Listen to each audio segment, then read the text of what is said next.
बिजनौर में जज के सामने कोर्ट के अंदर शाहनवाज को गोलियों से भून डाला था, जिसमें शाहनवाज की दर्दनाक मौत हो गई थी। आज सुनाई गई इस केस में उम्र कैद की सजा। दरअसल हम आपको बता दें कि 28 मई 2019 में हाजी एहसान और उनका भांजा शादाब साथ में बैठकर कुरान शरीफ की तिलावत कर रहे थे।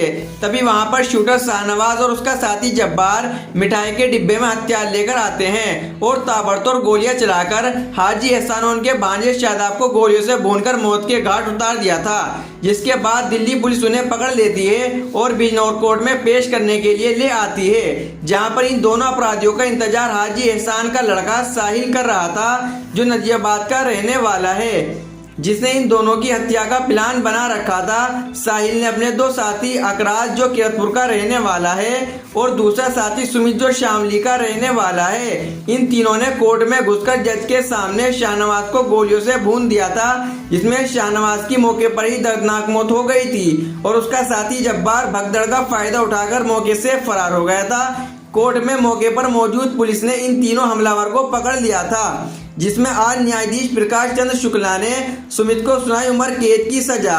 अकराज और साहिल की सुनवाई पर हाई कोर्ट से है स्टे।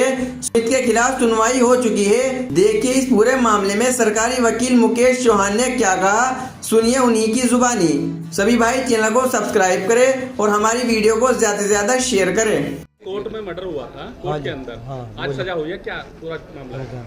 ये 17 दिसंबर 2019 की घटना है। इसमें जो है मृतक शाहनवाज और जब्बार को दिल्ली पुलिस कस्टडी में लेकर के सीजेएम कोर्ट बिजनौर लाई थी। तो वहाँ पर घात लगाकर सुमित और साहिल अकराज ने उसकी शाहनवाज की हत्या कर दी थी और जो जब्बार जो मौके से भाग गया था, मृतक शाहनवाज को 12 गोली लगी थी।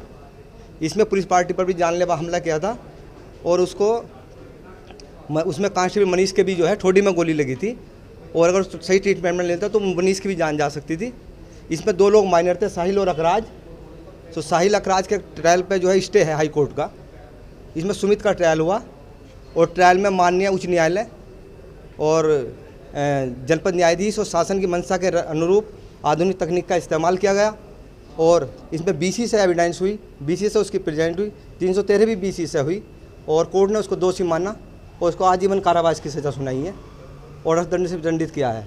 अच्छा, 1 लाख। ये सजा आपने, चूंकि आप जो है इसमें वकील हैं, सरकारी अधिवक्ता हैं, क्या ये फांसी की सजा नहीं होनी चाहिए क्योंकि कोर्ट में संगीन अपराध हुआ था?